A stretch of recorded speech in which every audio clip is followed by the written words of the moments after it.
सत्यार्थ प्रकाश की इस कक्षा में आप सभी का स्वागत है।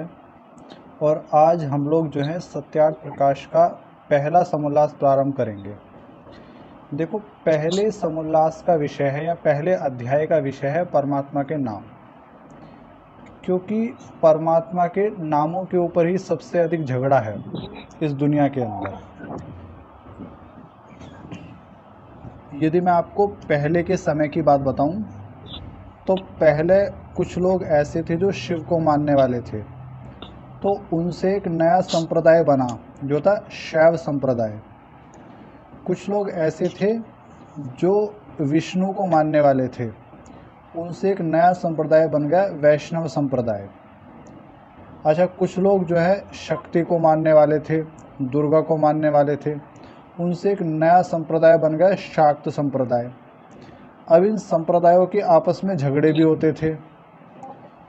यदि आप पुराणों को उठा के देखो तो पुराणों के अंदर ऐसा वर्णन है कि जो विष्णु के नरसिंह अवतार थे उनका शिव के साथ युद्ध हुआ, कृष्ण का भी शिव के साथ युद्ध हुआ। यानी परमात्मा के जो नाम है ना, उन नामों के ऊपर ही बहुत अधिक झगड़ा मचा हुआ था किसी समय। ऋषि दयानंद के समय में भी यही स्थिति थी। कोई अपने आप को वेदांती कहें, ठीक है, कोई अद्वैतवादी कहें, कोई द्वैतवादी कहें। यानी इस तरीके से जो है परमात्मा के नाम के ऊपर बड़ा झगड़ा था। परमात्मा के नाम के ऊपर ही अलग अलग संप्रदाय बने हुए थे। तो ऋषि दयानंद ने सबसे पहला कार्य क्या किया, उन्होंने परमात्मा के नाम के ऊपर जो ये झगड़ा मच रहा था नहीं, पहले इसको ही ख़त्म करने का प्रयास करा। और ऋषि ने कहा कि भैया परमात्मा एक है, परमात्मा के नाम अनेक हैं। ऐसा नहीं है कि परमात्मा अनेक हैं, वो नाम ही अनेक हैं। अलग अलग कारणों से उसको अलग अलग नाम दिया जाता है। तो अब मैं प्रथम समोल्लास प्रारंभ करता हूँ। लिखते हैं कि ओम अथ सत्यार्थ प्रकाशः। ओम शन्नो मित्रः शं वरुणः शन्नो भवत्वर्यमा शन्न इंद्रो बृहस्पतिः शन्नो विष्णुरुक्रमः। नमो ब्रह्मणे नमस्ते वायो त्वमेव प्रत्यक्षं ब्रह्मासि त्वमेव प्रत्यक्षं ब्रह्म वदिष्यामि ऋतं वदिष्यामि सत्यं वदिष्यामि तन्ममावतु तद्वक्तारमवतु अवतु माम अवतु वक्तारम।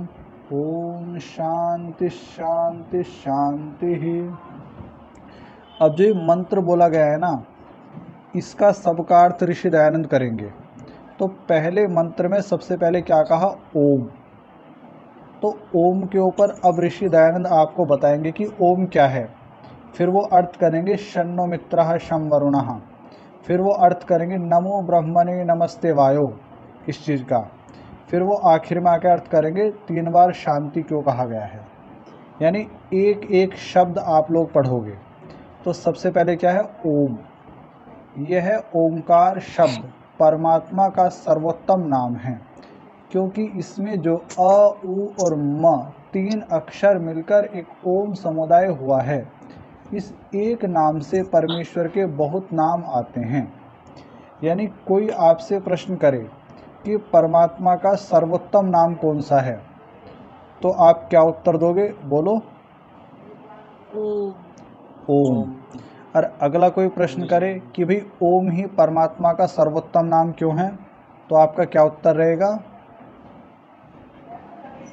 क्योंकि अन्य नाम तो गुणों के आधार पर है, गौणिक नाम। नहीं आचार्य, इसका उत्तर रहेगा कि इस एक नाम के अंदर परमात्मा के बहुत सारे नाम आ जाते हैं, ये कारण है। अच्छा, ठीक है, जैसे कि हाथी के पैर में सब जानवरों के पैर आ जाते हैं, तो इसी तरह ये जो ओम परमात्मा का नाम है ना, इसके अंदर परमात्मा के सबसे अधिक नाम आ जाते हैं। तो इस कारण से ये नाम परमात्मा का सर्वोत्तम नाम है। अब जो ओम आप लिखा देखते हो, उस ओम के अंदर 3 अक्षर होते हैं, अ यानी अकार, उ यानी उकार, म यानी मकार। अब आप में से बहुत से कहेंगे कि भैया ये अ और उ में मा तो दिखता है, अंतिम अक्षर क्या है ओम के अंदर, मा तो साफ साफ दिख रहा है। लेकिन ये अ और उ क्यों हैं? तो इसका कारण यह है कि जो हम हिंदी के अंदर या हम संस्कृत के अंदर अक्षर पढ़ते हैं ना, ओ, वो ओ एक संयुक्त अक्षर है। संयुक्त अक्षर का मतलब क्या है? दो अक्षरों को मिलके बना है ओ, और वो दो अक्षर कौन से हैं? अ जमा उ बराबर ओ। यानी ओ एक ऐसा अक्षर है जो दो अक्षरों को मिलके बना हुआ है, जिसमें एक अक्षर है अ और दूसरा अक्षर है उ, दोनों आपस में जुड़ते हैं तो बनता है ओ। ठीक है, जैसे आप लोग एक और अक्षर पढ़ते हैं ए, ये जो ए अक्षर है ना, ए से डी, ये भी दो अक्षरों को मिलकर बना है, अ जमा ई। आप व्याकरण पढ़ोगे आगे आपको समझ में आ जाएगा। ठीक है जी। तो इसी कारण जब ओ हम लोग बोलते हैं ना, तो दो अक्षर आते हैं, अकार और उकार, और अंतिम अक्षर क्या है? मकार। तो इस तरह ओम के अंदर तीन अक्षर हुए, एक ए, एक उ और एक म। बोलो, इतनी बात समझ में आ गई? आज मैं आपको ओम के ऊपर बता रहा हूँ। आज का हमारा विषय क्या है? ओम। ठीक बच्चों, ठीक। कहीं भी समझ में ना आए पूछ लेना, 2 बार पूछना, 10 बार पूछना, जो नए हैं उनके लिए भी, जो पुराने हैं उनके लिए भी, लेकिन मेरे साथ में समझ के जाना, जितनी देर भी मेरे साथ में रहो। ठीक है। ऋषि लिखते हैं कि एक नाम से परमेश्वर के बहुत नाम आते हैं, जैसे आकार से विराट, अग्नि और विश्व आदि। यानी जो ये पहला अक्षर है ना ओम का, आकार, इसमें ऋषि ने खाली 3 नाम आपको बताए हैं अभी, विराट, अग्नि और विश्व, और लिख दिया आदि। आदि का मतलब क्या है? और भी बहुत सारे हैं, लेकिन खाली 3 से संकेत कर दिया कि देखो 3 तो हैं ही, और उसके बाद में 10 हों, 15 हों, 50 हों, उसकी कोई गिनती नहीं है। इसी तरह से उकार में भी 3 बताए हैं, हिरण्यगर्भ, वायु और तेजस आदि। ये तीनों नाम किस में है? उकार के अंदर। मकार के अंदर भी 3 नाम आ गए, ईश्वर, आदित्य और प्राज्ञ आदि। ठीक है, यानी आकार के अंदर क्या है? विराट, अग्नि और विश्व। उकार के अंदर क्या है? हिरण्यगर्भ, वायु और तेजस। और मकार के अंदर क्या होगा? ईश्वर, आदित्य और प्राज्ञ। याद कर लेना, कल सुनूंगा। ठीक, फिर आगे लिखते हैं, प्राज्ञ आदि नामों का वाचक और ग्राहक है। यानी जब मैं कहता हूँ ओम, तो ओम का मतलब क्या है? अब जैसे कि आप लोग हो, आप लोग बाज़ार जाते हो, तो बहुत से लोग क्या हैं, बहुत से क्या जो अच्छे लोग होते हैं वो थैला लेके जाते हैं, लेकिन मैंने देखा है शहरों के अंदर तो पन्नी ही लेके जाते हैं, 2 पन्नी इधर, एक उंगली में एक पन्नी, दूसरी उंगली में दूसरी पन्नी। तो जो अच्छे व्यक्ति होते हैं ना वो हमेशा थैला लेके जाएंगे। अब मान लीजिएगा आप बाज़ार में थैला लेके गए हो, ठीक, और उस थैले के अंदर आपने आलू भी रख लिए, टमाटर आदि भी रख लिए, ठीक है तो जो भी आपने सब्जी आदि सारी चीज़ें उसके अंदर रख ली। ठीक, अब मान लो आप किसी को वो थैला पकड़ाओगे, तो आप दे तो थैला रहे हो, लेकिन थैले के अंदर जो सब्जियां हैं वो भी तो उसके पास में चली गई। इसी तरीके से जब मैं ओम नाम लेता हूँ ना, तो ओम क्या है? वाचक है। वाचक यानी बोलने वाला। जब मैं कहता हूँ ओम, तो समझ लो मैंने हिरण्यगर्भ, वायु, तेजस, ईश्वर, आदित्य, प्राज्ञ, विराट, अग्नि, विश्व, ये सारे नाम बोल दिए। यानी एक ओम बोलने से सारे नाम बोल दिए जाएंगे, इसलिए कहा है कि ओम इनका वाचक है। यानी ओम के द्वारा ये सारे नाम बोल दिए जाते हैं। और फिर क्या कहा है? ओम इनका ग्राहक भी है। यानी यदि मैं ओम कहता हूँ नहीं, तो ये सारे नामों का मैं ग्रहण भी करता हूँ। बोलने वाले ने बोला तो यानी सारे नाम बोल दिए, सुनने वाले ने सुना तो यानी सारे नाम सुन लिए। तो ओम की सबसे बड़ी विशेषता क्या है? ओम की विशेषता ये है कि खाली एक ओम कहने से परमात्मा के पता नहीं कितने नाम आ जाते हैं। इसी कारण से ओम परमात्मा का सर्वोत्तम नाम है, क्योंकि इस एक नाम से परमात्मा के बहुत से नामों का ग्रहण और वाचन किया जाता है। बताओ, इतनी बात समझ में आ गई? आगे लिखते हैं कि उसका ऐसा ही वेदादि सत्य शास्त्रों में स्पष्ट व्याख्यान किया है कि प्रकरणानुकूल ये सब नाम परमेश्वर ही के हैं। यानी देखो, प्रकरण बड़ी महत्वपूर्ण चीज़ है। ये जो प्रकरण शब्द है ना, ये आप आगे समझोगे, क्योंकि जैसे जहाँ जिस नाम का प्रकरण होगा वहाँ पे उस नाम का हम लोग ग्रहण करेंगे। अभी प्रकरण जो है थोड़ी देर में समझाऊंगा, पहले मैं आगे बढ़ता हूँ। तो एक प्रश्न करता था, उसने ऋषि दयानंद से प्रश्न पूछा उसने कहा कि भाई परमेश्वर से भिन्न अर्थों के वाचक विराट आदि नाम क्यों नहीं? ब्रह्मांड, पृथ्वी आदि भूत, इंद्रादि देवता और वैदिक शास्त्र में शुंठ्यादि औषधियों के भी ये नाम है व नहीं? प्रश्नकर्ता ने ये कहा कि भाई आप कहते हो कि जो अग्नि है, अब आकार के अंदर क्या आया था? विराट अग्नि विश्व। तो प्रश्नकर्ता कहता है कि अग्नि नाम जो है वो तुम परमात्मा का ही क्यों ले रहे हो? जो आग है जिससे आप लोग भोजन पकाते हो, जिससे आप लोग पानी गर्म करते हो, वो भी तो अग्नि कहलाती है, नहीं कहलाती? हाँ जी। भाई उस अग्नि से जो है इसका भी तो ग्रहण कर सकते हैं, जैसे कि परमात्मा का नाम क्या था? विश्व। अब विश्व से संसार का भी तो ग्रहण कर सकते हैं, परमात्मा का ही क्यों ग्रहण करा जा रहा है खाली? बोलो, बात सही है प्रश्न करने वाले की? हाँ जी। अब वायु शब्द आया था, हिरण्यगर्भ, वायु, तेजस। आप याद करोगे ना तो ये सारे शब्द मैंने पढ़ा दिए अभी। जो उकार है नहीं, उकार में क्या क्या नाम आया परमात्मा का? हिरण्यगर्भ, वायु, तेजस। अब वो कह रहा है कि वायु से हम हवा का भी तो ग्रहण कर सकते हैं, खाली परमात्मा का ही क्यों ग्रहण कर रहे हो आप? तो ऋषि कहते हैं कि भाई देख, हम तो परमात्मा का भी ग्रहण करते हैं और वायु का भी ग्रहण करते हैं, क्योंकि ये सब चीज़ें निर्भर करती हैं प्रकरण के आधार पर। जहाँ वायु का प्रकरण होगा, अग्नि का प्रकरण होगा, वहाँ अग्नि का ग्रहण करेंगे। जहाँ परमात्मा का प्रकरण होगा वहाँ परमात्मा का ग्रहण करेंगे। तो उसने प्रश्न क्या किया कि परमेश्वर से भिन्न अर्थों के वाचक विराट आदि नाम क्यों नहीं? ब्रह्मांड, पृथ्वी आदि भूत, इंद्रादि देवता और वैदिक शास्त्र में शुंठ्यादि औषधियों के भी ये नाम है व नहीं? तो ऋषि लिखते हैं कि हैं, परंतु परमात्मा के भी हैं। ऋषि ये नहीं कहते कि ये नाम औषधियों आदि के नहीं हैं, वो कहते हैं लेकिन परमात्मा के भी ये नाम हैं। जैसे कि जब आप लोग वेद पढ़ोगे, वेदों को सुनोगे, क्योंकि वेदों को पढ़ना, पढ़ाना और सुनना, सुनाना सब आर्यों का, बोलो, अरे बोलते क्यों नहीं, परम धर्म है। परम धर्म। तो वेदों के अंदर जो है ना इन नामों का भी उल्लेख आता है। वेदों के अंदर विश्वामित्र भी आएगा, वेदों के अंदर जो उर्वशी शब्द भी आएगा, वेदों के अंदर बहुत सारे ऐसे शब्द भी आएंगे जिन्हें आप ऋषियों के नाम से सुनते हो, लेकिन वहाँ उनका अर्थ ऋषि आदि नहीं है, वहाँ उनका अर्थ अप्सरा आदि नहीं है, वहाँ उनके अर्थ अलग हैं। क्योंकि एक शब्द कई अर्थों के लिए भी तो कहा जाता है।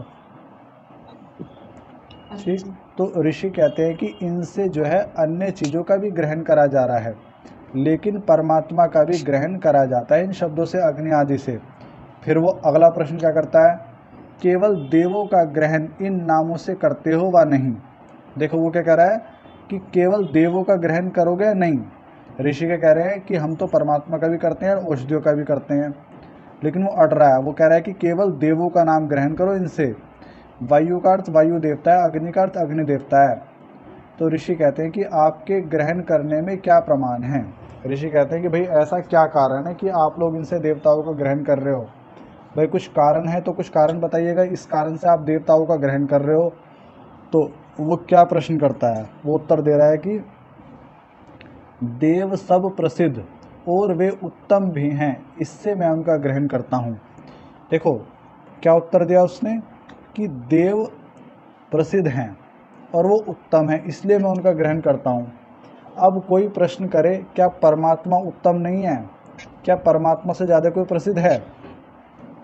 तो ऋषि ने यही बात कही। ऋषि कहते हैं कि क्या परमेश्वर अप्रसिद्ध और उससे कोई उत्तम भी है? यानी परमात्मा तो भैया संसार में सबसे अधिक प्रसिद्ध है और परमात्मा सबसे अधिक उत्तम है, तो भाई इन नामों से तो परमात्मा का ग्रहण करना चाहिए। ठीक, आगे ऋषि लिखते हैं कि जब परमेश्वर अप्रसिद्ध और उसके तुल्य है। अच्छा, अब एक बहुत बड़ी मिस्टेक है जो कि सालों साल से चलती आ रही है। यहाँ जो लिखा है नहीं, जब परमेश्वर अप्रसिद्ध, इसका अ काट दो, यहाँ होना चाहिए था जब परमेश्वर प्रसिद्ध, क्योंकि परमात्मा तो प्रसिद्ध है, अप्रसिद्ध थोड़ी ना है। परमात्मा को तो सब जानते हैं। तो आपकी पुस्तकों में बहुत सारी मैं ऐसी गलतियाँ दिखाऊंगा जो आपको सही करनी पड़ेंगी। तो पहली गलती है कि जब परमेश्वर प्रसिद्ध, ये आ काट दो। ठीक, जब परमेश्वर प्रसिद्ध और उसके तुल्य भी कोई नहीं, तो उससे उत्तम कोई क्यों कर हो सकेगा? यानी देखो, परमात्मा तो इस दुनिया में सबसे अधिक प्रसिद्ध है और उस परमात्मा के तुल्य भी कोई नहीं है। तो फिर ये बताओ कि भाई उससे जो है, फिर मतलब आप परमात्मा का ग्रहण क्यों नहीं कर रहे हो, जब परमात्मा सबसे अधिक प्रसिद्ध है और उसके तुल्य भी कोई नहीं, उसकी बराबरी में भी कोई नहीं है।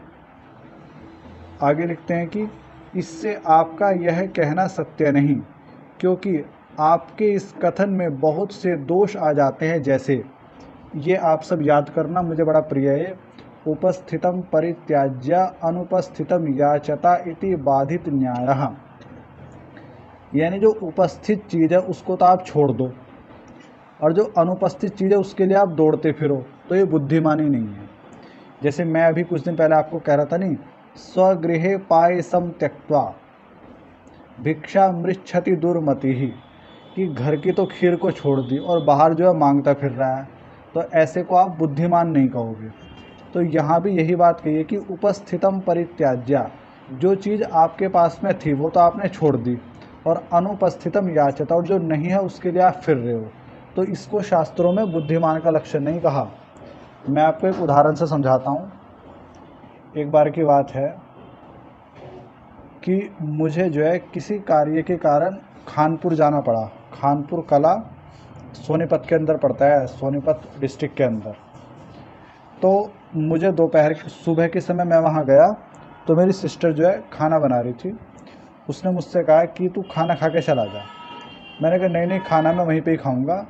फिर मुझे ऋषि की ये बात ध्यान आई, उपस्थितम परित्याज्य अनुपस्थितम याचता इति बाधित न्यायः, कि जो चीज़ सामने उपस्थित है उसे तो तू छोड़ रहा है, और तुझे ये भी नहीं पता बाद में मिलेगा नहीं मिलेगा, तो ये तो गड़बड़ हो जाएगी। तो मैं 2 रोटी खा के चला गया, पर आप यकीन नहीं मानोगे, मैं 12 बजे गोहाना पहुंचा उनके साथ में, और वो मुझे गोहाना में लगभग 4 बजे तक घुमाते रहे।